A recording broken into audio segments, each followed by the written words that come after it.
You recently authored the SAE Edge Research Report, Unsettled Issues Concerning the Economics of Fuel Cells and Ground Vehicles.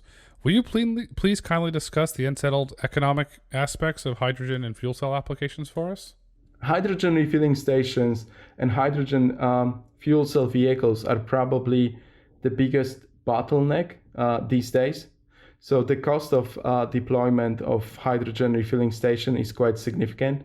It comes in millions. It also depends what size of hydrogen refilling station we are looking at. So the larger the hydrogen refilling station, the more expensive, of course, it will be. But when we are looking per cost of hydrogen produced, the larger station, the lower cost.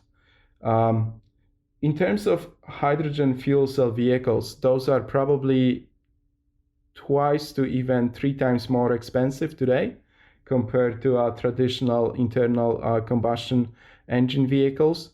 And this is purely because those vehicles are manufactured on very small scale. There are only few manufacturers. Every year there are more and more major automotive manufacturers that are basically getting involved in hydrogen fuel cell vehicle market, but effectively all those manufacturers still produce on a very small scale.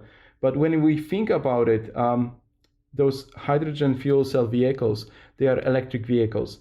They are so much simpler to manufacture compared to internal combustion engine vehicles. So when I had a conversation with few largest manufacturers of those vehicles, they basically believe that all they need to do to reduce the cost to be actually lower than current cost of internal combustion engine vehicles is to manufacture 110,000 fuel cell vehicles per year. And when we are looking at those large manufacturers, they manufacture in millions. So effectively achieving 110,000 is not much. It can be done, and probably it will be done. So as there is growing offtake of those vehicles, the cost parity will come as well.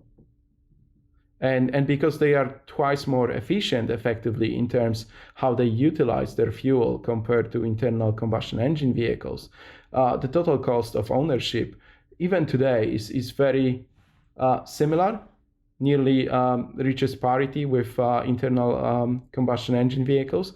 And in the future, once those technologies become cheaper, it will be actually more cost effective to use fuel cell and hydrogen. So when you're, let's just say Mrs. Smith or Mr. Smith on a hydrogen fuel cell vehicle, and they buy one and they're concerned that there's not a fueling station near their home or near their office to refuel, what has to go into that infrastructure to be built out? Is that a big lift? Are there certain pipes that be put in the ground, or is this like a traditional oil where the hydrogen is delivered and put into the system? Could you kind of shed some light on the infrastructure, please? Yes, definitely. So first of all, actually, car manufacturers wouldn't allow you to buy hydrogen vehicle if they knew that there is no hydrogen refilling station anywhere nearby, because basically that's not a good image for those companies. So I know from my personal experience that they wouldn't sell it to you, and it's true.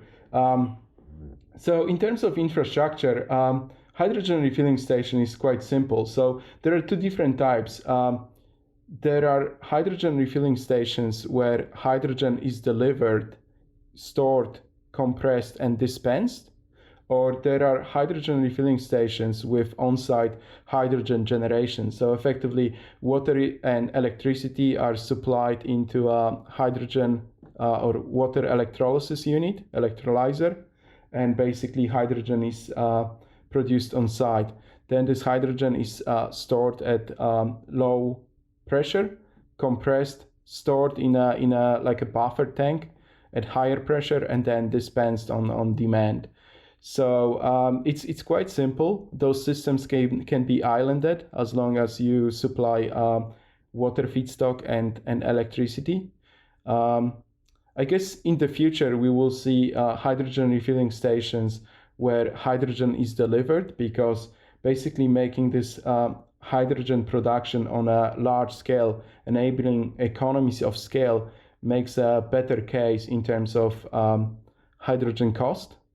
These days, hydrogen refueling stations are mainly with on-site generation, so hydrogen generation. So that's basically via water electrolysis.